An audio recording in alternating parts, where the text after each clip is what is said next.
നീണ്ട 2.5 വർഷങ്ങൾക്ക് ശേഷം ചൂരൽമല ദുരന്തത്തിന് ഇന്ന് സർക്കാർ നിർമ്മിച്ചു നൽകുന്ന വീടുകളുടെ താക്കോൽദാനം നടന്ന ദിവസമാണിന്ന്. വളരെയധികം കൊട്ടിഘോഷിക്കപ്പെട്ട് സർക്കാരിൻ്റെ വലിയൊരു നേട്ടമായി ഇതിനെ ചൂണ്ടിക്കാണിക്കാനാണ് പിണറായി സർക്കാർ കഴിഞ്ഞ കുറച്ച് മാസങ്ങളായി ശ്രമിച്ചുകൊണ്ടിരിക്കുന്നത്. ദുരന്തം നടന്നിട്ട് നമുക്കറിയാം 2.5 വർഷത്തോളം എത്തുകയാണ്. സാധാരണഗതിയിൽ ഇത്തരത്തിലുള്ള ദുരന്തബാധിതരെ പുനരധിവസിക്കാനുള്ള പ്രയാസം സർക്കാരിനുണ്ടാകുന്ന സാമ്പത്തിക പ്രതിസന്ധിയാണ്. എന്നാൽ ചൂരൽമല ദുരന്തത്തെ സംബന്ധിച്ച് അങ്ങനെ ഒരു വിഷയമേ ഉണ്ടായിട്ടില്ല.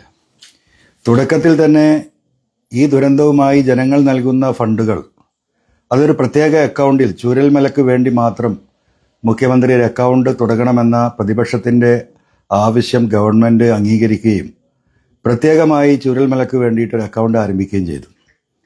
കേരളത്തിൽ പ്രസിദ്ധപ്പെടുത്തിയ ആ അക്കൗണ്ടിലേക്ക് വന്ന കണക്ക് തന്നെ ഏകദേശം 5-8 മാസങ്ങൾക്ക് മുമ്പ് 786 കോടി രൂപയാണ്. അതിനുശേഷം ബഹുമാന്യനായ MA യൂസുഫ് അലി സാഹിബ് ഒരു 3-4 മാസങ്ങൾക്ക് മുമ്പ് ഒരു 10 കോടി കൊടുത്തതായിട്ട് നമ്മൾ പത്രങ്ങളിൽ വാർത്തകൾ കണ്ടതാണ്. കേരള മുസ്ലിം ജമാഅത്ത് AP അബൂബക്കർ ഉസ്താദിൻ്റെ നേതൃത്വത്തിലുള്ള വിഭാഗവും അതിനുശേഷം 2 കോടി കൊടുത്തതായിട്ട് നമ്മൾ പത്രങ്ങളിൽ നമുക്ക് കാണാൻ സാധിച്ചു. അങ്ങനെ നിരവധിയായ ആളുകൾ ഈ 776 കോടിക്ക് ശേഷവും നിരവധിയായ കോടികൾ ആ ഫണ്ടിലേക്ക് വന്നതാണ്. ഏകദേശം 800 കോടി രൂപ കേരളത്തിലെ സാധാരണക്കാരായ ജനങ്ങളും സമ്പന്നരായ ജനങ്ങളും എല്ലാം നൽകിയതാണ്. സ്കൂൾ കുട്ടികളടക്കം, കർഷകരടക്കം, മേച്ച് ജീവിക്കുന്ന ഒരു കുടുംബത്തിലെ സഹോദരി അടക്കം, കുട്ടികൾ അവരുടെ പേഴ്സണൽ ആവശ്യങ്ങൾക്ക് വേണ്ടി സംഭരിച്ച് വെച്ചിരുന്ന സൈക്കിൾ വാങ്ങാനും അല്ലാത്ത കാര്യങ്ങളൊക്കെ സംഭരിച്ച് അവരുടെ കുടുക്കകൾ പൊട്ടിച്ച് നൽകിയ സംഭാവനകൾ, ഇതൊക്കെ കേരളീയ സമൂഹം നമ്മൾ കണ്ടതാണ്. ലോകത്തിന് തന്നെ മാതൃകയായിക്കൊണ്ടാണ് ഈ പണം മുഴുവൻ ഏകദേശം 2 മാസത്തിനുള്ളിൽ ഈ 800 കോടി രൂപ സർക്കാരിൻ്റെ കയ്യിലെത്തിയത്. പക്ഷെ നിങ്ങളൊന്ന് ആലോചിച്ച് നോക്കൂ, 2.5 വർഷം കഴിഞ്ഞിട്ട് ഇത് പൂർത്തീകരിക്കുമ്പോൾ ആ ദുരന്തത്തിൽപ്പെട്ട ആളുകളുടെ അവസ്ഥ നമ്മൾ ഒന്ന് പരിശോധിക്കേണ്ടതുണ്ട്. വീടും പറമ്പും കുടിലും എല്ലാം കൂടെ നഷ്ടപ്പെട്ടത് 403 ആളുകളെയാണ് സർക്കാർ കണക്കാക്കിയിരുന്നത്. ഇന്ന് 178 ആളുകൾക്കാണ് ഈ വീട് നൽകുന്നത്. ആ വീടിൻ്റെ കണക്കുമായി ബന്ധപ്പെട്ട ചെലവുമായി ബന്ധപ്പെട്ട നിരവധിയായ ചർച്ചകൾ ഇവിടെ നടന്നതാണ്. ഇന്ത്യൻ യൂണിയൻ മുസ്ലിം ലീഗ് ഇന്നലെയാണ് അവരുടെ 105 വീടുകളിൽ 50-ലധികം വീടുകൾ ഇന്നലെ കൈമാറ്റം ചെയ്തിട്ടുള്ളത്. ഈ 403 വീടുകളിൽ ഇന്ന് 178 വീടുകൾക്കേ അവകാശികളുള്ളൂ. മറ്റുള്ളവരൊക്കെ പല വഴിക്കും പോയി. സർക്കാർ അവിടെ വീട് ഏറ്റെടുക്കാത്ത ആളുകൾക്ക് നഷ്ടപരിഹാരമായി നൽകിയത് വെറും 15 ലക്ഷം രൂപയാണ്. ഇവിടെയാണ് ഈ കൊള്ളയുടെ ആസൂത്രണം ആരംഭിക്കുന്നത്.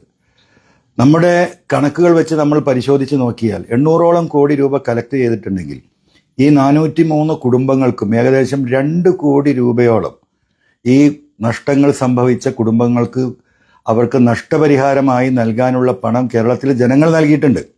ഈ പണം എങ്ങോട്ടാണ് പോയത്? കേവലം 15 ലക്ഷം രൂപ കൊണ്ട് ആ സർക്കാർ ഉണ്ടാക്കുന്ന വീടുകളിൽ താമസിക്കാൻ സാഹചര്യവശാൽ തയ്യാറാകാതെ മാറി നിന്നവരുണ്ട്. ആ മാറി നിന്നവർ ഇവിടുത്തെ മാധ്യമങ്ങളോട് പറഞ്ഞ വാർത്തകൾ നമ്മൾ കണ്ടതാണ്. അവർ ഒറ്റ കാര്യമാണ് പറഞ്ഞത്: ഞങ്ങൾ ദുരന്തത്തിൽപ്പെട്ടു, ഞങ്ങൾക്കെല്ലാം നഷ്ടപ്പെട്ടു, ഞങ്ങളുടെ കുടുംബം നഷ്ടപ്പെട്ടു, അച്ഛനമ്മമാർ നഷ്ടപ്പെട്ടു, മക്കളെ നഷ്ടപ്പെട്ടു, ഭർത്താക്കന്മാരെ നഷ്ടപ്പെട്ടു. അതുകൊണ്ട് ഇനിയൊരു ദുരന്ത കോളനിയിൽ ഞങ്ങളെ കൊണ്ടുപോയി താമസിപ്പിക്കരുത്. വരാനിരിക്കുന്ന നാളുകളിൽ ഞങ്ങളുടെ മക്കൾക്കൊരു വിവാഹം പോലും ലഭ്യമാകില്ല. ഞങ്ങൾ താമസം ദുരന്ത കോളനിയിലാണ് എന്ന് പൊതുസമൂഹം വിലയിരുത്തപ്പെടും.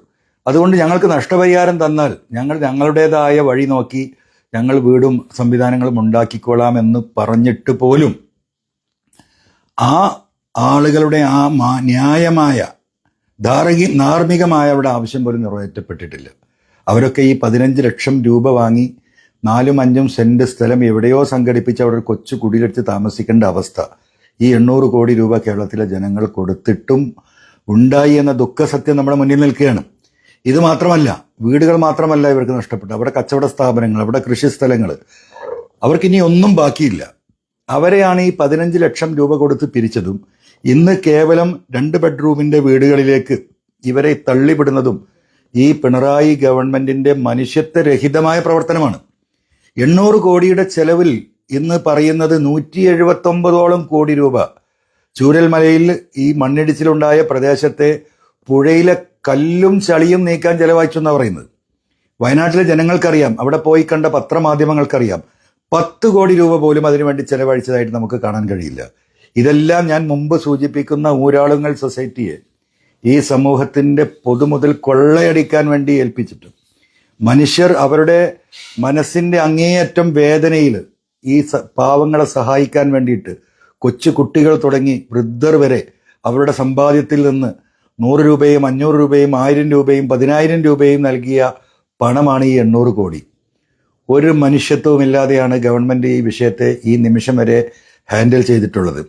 എങ്ങനെയാണ് ഈ മനുഷ്യരെ പുനരധിവസിപ്പിക്കുക എന്നതിനെക്കുറിച്ച് ഗവൺമെന്റിന് പ്രത്യേകിച്ച് ഒരു കണക്കില്ല. ഒരു വീടുണ്ടാക്കി കൊടുത്ത് ഇവരെ വീണ്ടും ദുരന്തത്തിലേക്ക് തള്ളിവിടുന്ന ആ മാനസികാവസ്ഥ ഇവിടെ നിലനിൽക്കുകയാണ്. സർക്കാർ അന്ന് പറഞ്ഞിരുന്നത് ഇവർക്ക് ജീവിച്ചിരിക്കുന്നവർക്ക് സർക്കാർ മേഖലകളിൽ ഇവർക്ക് തൊഴിൽ കൊടുക്കുമെന്ന് പറഞ്ഞു. ഒരാൾക്കും തൊഴിൽ കൊടുത്തതായിട്ട് നമ്മൾ അറിഞ്ഞിട്ടില്ല. മാത്രമല്ല, ഇവരിൽപ്പെട്ട ഈ ദുരന്തത്തിൽപ്പെട്ട നിരവധിയായ വിദ്യാർത്ഥികൾ അവരുടെ വിദ്യാഭ്യാസം പരിപൂർണമായും മുടങ്ങിക്കിടക്കുകയാണ്. പലരും കോളേജിൽ ഫീസ് അടക്കാതെ അവർക്ക് കോളേജിൽ പോകാൻ കഴിയാതെ വിദ്യാഭ്യാസം നടുവിൽ നിർത്തിയിരിക്കുന്നു. ഇതിന് പല സംഘടനകളും സിദ്ദീഖ് MLA ഉൾപ്പെടെയുള്ള പലരും ഏറ്റെടുത്താണ് പല വിദ്യാർത്ഥികളെയും ഇപ്പോൾ അവിടെ പഠിപ്പിക്കാൻ ശ്രമിച്ചുകൊണ്ടിരിക്കുന്നത്. നിരവധിയായ രോഗികൾ, ഏകദേശം ഒരു 6 മാസം മുമ്പ് ഞങ്ങൾ വയനാട്ടിലെ ഈ ദുരന്ത കുടുംബങ്ങളെ നമ്മൾ സന്ദർശിക്കുമ്പോൾ അവിടുന്ന് അവർ പറഞ്ഞ സങ്കടകരമായ കാര്യങ്ങൾ എന്ന് പറയുന്നത് നിരവധിയായ ഡയാലിസിസ് രോഗികൾ ഇവരെ കൂട്ടത്തിലുണ്ട്, ക്യാൻസർ പേഷ്യൻസ് ഉണ്ട്. ഇവർക്കൊക്കെ ചികിത്സ സൗജന്യമാക്കും എന്ന് ഗവൺമെന്റ് അന്ന് പറഞ്ഞിരുന്നു. ഒരു സൗജന്യവും കിട്ടിയിട്ടില്ല. അവർക്ക് ചികിത്സ കിട്ടാനുള്ള ഒരു ഇടപാടുകളും ആദ്യത്തെ 3 മാസം കഴിഞ്ഞതിന് ശേഷം ഗവൺമെന്റ് ഇടപെടുകയോ അല്ലെങ്കിൽ അവർക്ക് ആശ്വാസം നൽകുകയോ ചെയ്തിട്ടില്ല. ഈ ഒരു ഘട്ടത്തിൽ ഇത്രമാത്രം കോടികൾ കൊള്ളയടിക്കപ്പെട്ട ഒരു ദുരന്ത നിവാരണം ഇന്ത്യയുടെ ചരിത്രത്തിൽ ഉണ്ടാകില്ല. കേരളത്തിലെ ജനങ്ങൾ ഇത് കൃത്യമായി മനസ്സിലാക്കണം. ഇന്ന് ആ സദസ്സിലുണ്ടായ അഡ്വക്കേറ്റ് ടി സിദ്ദീഖ് MLAക്കെതിരെ ഉണ്ടായ കൂവി വിളികൾ നമ്മൾ കണ്ടതാണ്. ആരാണ് ഈ കൂവിയത്? ആരാണ് ഇതിന് വഴിയൊരുക്കിയത്? ഒരു ജനപ്രതിനിധി, അതും ഈ ദുരന്ത ഭൂമിയിൽ കേരളത്തിലെ മുഴുവൻ ജനങ്ങളും അപ്രീഷിയേറ്റ് ചെയ്തൊരു MLA ആണ് ടി സിദ്ദീഖ് എന്ന് പറയുന്നത്.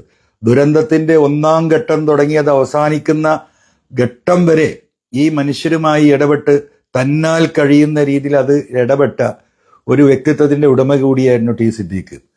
ആ ടി സിദ്ദീഖിനെയാണ് ഇന്ന് ഇവർ ഏർപ്പെടുത്തിയ PR ടീമിന്റെ കൂവലിന് ഈ പൊതുസമൂഹത്തിന്റെ മുമ്പിൽ വിധേയമായത്. യഥാർത്ഥത്തിൽ ആ കൂവൽ ടി സിദ്ദീഖിനെതിരായിട്ടല്ല കേരളത്തിലെ ജനം കണക്കാക്കാൻ പോകുന്നത്. ഇതിന് ഏർപ്പാടുണ്ടാക്കിയ PR ഏജൻസിയെ, ഇതിന് അപ്പോയിന്റ്മെന്റ് ചെയ്ത കേരളത്തിന്റെ മുഖ്യമന്ത്രിയുടെ അക്കൗണ്ടിലേക്ക് ഇത് പോകും. ഇതെല്ലാം ജനങ്ങൾ കാത്തിരിക്കുകയാണ്. 2 മാസം കൂടിയാണ് ഈ ആഭാസന്മാരുടെ ഭരണം ഇനി കേരളത്തിൽ തുടരാൻ പോകുന്നത്. കേരളത്തിലെ പൊതുസമൂഹം ഒന്നടങ്കം, ഇവിടുത്തെ തൊഴിലാളികൾ, ഇവിടുത്തെ വിദ്യാർത്ഥികൾ, ഇവിടുത്തെ ദുരന്തത്തിൽപ്പെട്ടവർ, ഇവിടുത്തെ സാമൂഹ്യ പ്രവർത്തകർ, ഇവിടുത്തെ സാധാരണക്കാർ, ഇവിടുത്തെ എല്ലാ ജനവിഭാഗം ജനങ്ങളും ഈ കൊള്ളയടി സംഘത്തെ ഈ ഭരണത്തിൽ നിന്ന് താഴെ ഇറക്കാൻ കാത്തിരിക്കുന്ന നിമിഷങ്ങളാണ്. UDF അധികാരത്തിൽ വന്നാൽ ഈ ചെലവഴിക്കപ്പെട്ട പണത്തിന്റെ കണക്കുകൾ ഇതിന്റെ പിണറായിയും സംഘവും കേരളത്തിലെ ജനങ്ങളുടെ മുന്നിൽ അത് ബോധ്യപ്പെടുത്തുന്നതിനും ഉണ്ടാകും. ഈ കൊള്ളയടി നടന്ന പണം തിരിച്ച് ഈ അക്കൗണ്ടിൽ എത്തിക്കുന്ന നിയമ നടപടികൾ UDF സർക്കാർ ഏറ്റെടുക്കണം അധികാരത്തിൽ വന്നാൽ എന്നാണ് ഈ നിമിഷത്തിൽ എനിക്ക് പറയാനുള്ളത്. എന്തായിരുന്നാലും ഈ ദുരന്തത്തിൽപ്പെട്ട മുഴുവൻ മനുഷ്യരുടെയും അവരുടെ ആവശ്യങ്ങളോടൊപ്പം ഇനിയും വരും നാളുകളിൽ ഞങ്ങളൊക്കെ നിങ്ങളുടെ കൂടെ ഉണ്ടാകുമെന്ന് അവരോട് ഈ അവസരത്തിൽ അറിയിക്കാൻ കൂടി ഈ അവസരം ഉപയോഗിക്കുകയാണ്.